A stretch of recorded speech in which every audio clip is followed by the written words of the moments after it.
Hey guys, this is Sam, aka JustCasual here with another episode of the JustCasual vlogs. Today is Thursday, April 27th, 2017, and I'm going to be talking about community games with the Lola podcast. So, if you aren't aware, we do a weekly community game where we get together in a 5v5 fashion in a custom game and play with our community. Excuse me. I started coughing. This is my second recording because I was coughing so much on the first recording. Ran out of something to drink, so sorry if I'm coughing a bit on this episode. Okay, so first I want to come up with the backstory of community games. Why do we do community games besides the obvious reasons of just like being part of a community and having fun? So what happened was when we first started the podcast and we started growing listeners and we had more people to hang out with, we were like, oh, we got to interact with our community. This is fun. We're meeting people that enjoy the podcast and we're building a community. Yay, this is fun. So we're playing a ton of games with them, right? What ends up happening was that Ernie, Blake, and I really wanted to climb. And we've been trying to climb. We've been trying to get better. And it was cutting into our ranked games. So what ended up happening was, so we didn't have much time to play ranked. We didn't have much time to play with ourselves because we were playing so much with the community. We were all around, at the time this podcast started, we were all trying to get to basically plat. I think all of us were silver or gold, and we hit gold. I think the other guys hit gold pretty quickly. So we were all trying to get plat. So that requires work, that requires a lot of games, but we were spending a lot of time playing with the community. Also, we play at a level of gold and plat. And most of our community is bronze or silver. That's just the majority of the community. So what ended up happening was we weren't playing League of Legends at a level that we wanted to be playing at, right? And hold on for a second, because this is all gonna sound kind of douchey or like elitist at first, but let me get through this explanation and then I'll explain why it's not douchey or elitist at the end. But what ends up happening is, in bronze and silver, those kind of games with those inexperienced people or people that aren't as good or knowledgeable at the game is played differently, right? Than a high elo. You just see that. Look at solo queue, no matter whether you're a bronze or challenger, that game is completely different from the LCS. Just because the coordination, people's knowledge, and the prep that goes into it. So what ends up happening is we enjoy a game and we get accustomed to playing a game where macro is more involved. When you make a flash play, people can capitalize it on it better. You know, if you flash and let's say flash and Nami bubble someone, everyone in high elo knows that you can expend 3 flashes to follow up Nami to kill the Jinx, right? In lower elo, that doesn't happen because people are knowledgeable enough, people might not have a fast enough reaction, people might not be paying attention. Just people have different experiences. So, especially as like a support main, when most of your power is utility, playing at a lower elo can be difficult and just not as fun. So what happens when we're playing the majority of our games, with low elo listeners and fives, we're playing a different game and we enjoy playing at the level that we are or even higher. Because what happens is that, one, playing with lower elo players means that there's more mistakes that we take advantage of, but there's also a lot of things that we do that don't get taken advantage of. So what happens is that we start developing or slipping back onto our older habits, or our gameplay actually regresses because we are not constantly pushing ourselves to keep improving and we're getting away with things that we shouldn't. Then we bring that into a higher elo game and we get punished for pushing too hard in lane and getting ganked. Stuff like that.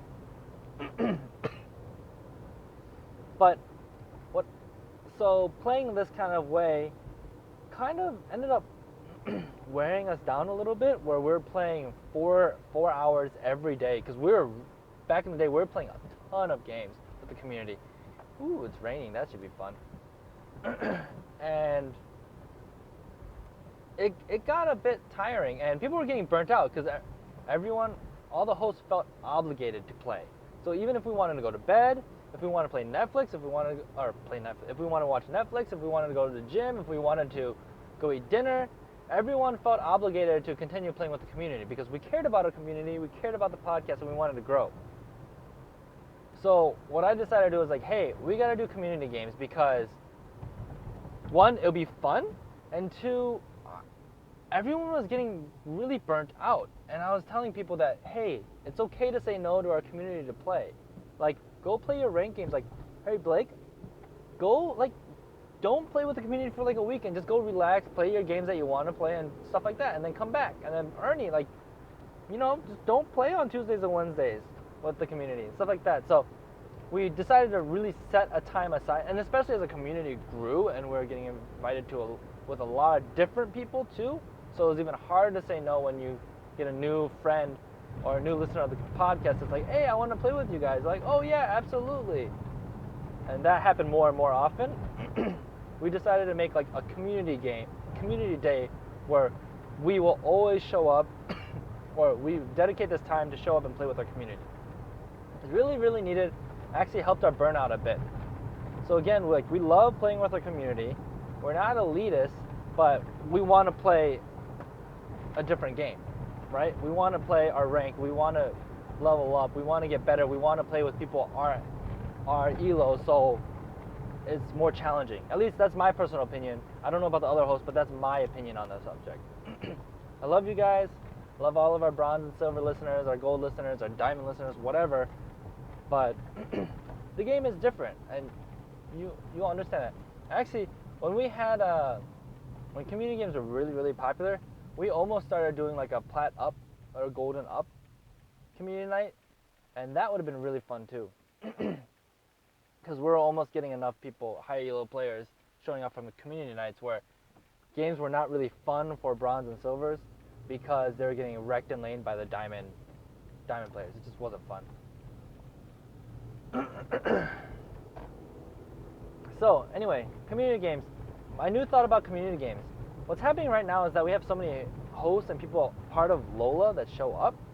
Community games, and a lot of people show up for the community games to play with the hosts, not necessarily with each other, although there are some members that do that. But I think the huge selling point of community games is like, oh, like we listen to these guys, and we want to play with them. So what happens is like you end up filling half the lobby up in a 5 versus 5 with hosts, and that means only 5 other people can play. And then what ends up happening is that there's 5 or 8 people that always show up for community games, so it's the same people playing over and over again. That, I feel like that's really exclusive, and it keeps the bubble small. And then, yeah, there are plenty of people like, oh, I can sit out, and the host would definitely sit out, but at the same time, people want to play with the host. So if we all sit out, that doesn't help either, because people want to play with the host. And this is not like my ego or like thinking I'm like all of that people want to play with me. It's just like that, I've been told that's just how it is. People want to play with the host. That's what's really appealing about community games. So I have to do that. It's not that I feel like I'm like super special, that I deserve to be important or anything like that. It's not where I'm coming from. So I keep seeing community games, not recently, as a very inward experience, inwards towards our community. And I want to be an outward community. I want us to grow. I want to meet new people, and I don't get to play that often. So when I'm playing community games and I'm playing with the same people, I'm like, I'm not having that fun where I'm meeting like a ton of new people. You know, I think that's really exciting, meeting new people and playing with new listeners. So I started thinking what we can do, because again, it's the same 10 people or 13 people, 15 people that are involved every week. So the new thing I want to do, and this might not be what we do, but it's the start of brainstorming how do we change community games.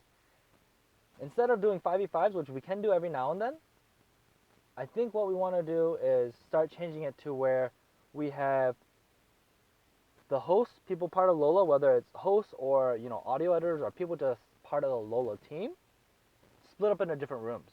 So we could have, if we have 4 hosts that are available for community nights, all of them will go into a different room, and we'll set up like just normal games or ARAMs or even like flex queue. We could do some fun stuff. We could even do like duo queues if people are willing to do that, and ranked.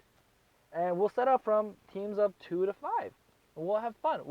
So I'll go into my room like the Ocho, and then I'll play with like 3 listeners, and maybe 2 of them are like new listeners, and we'll play together.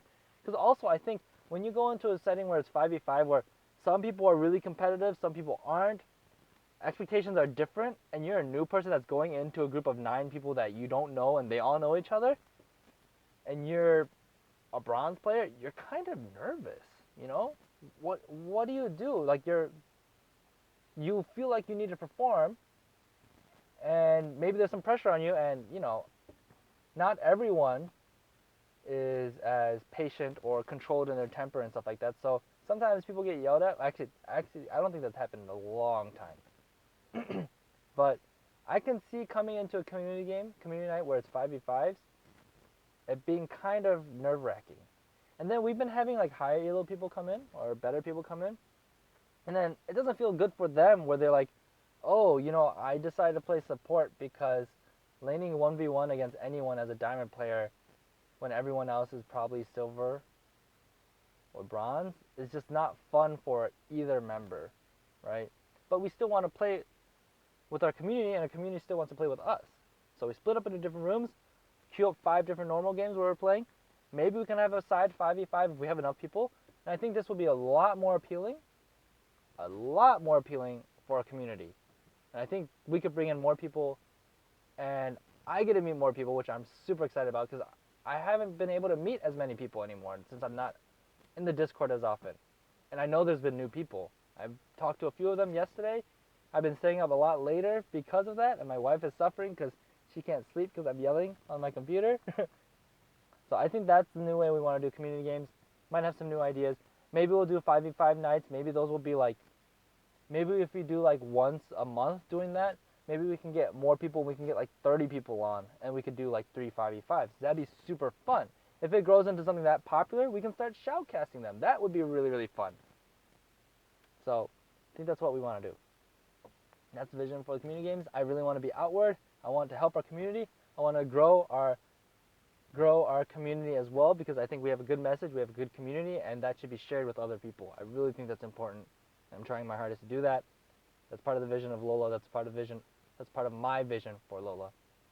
Hopefully it is for everyone else. Peace out, guys.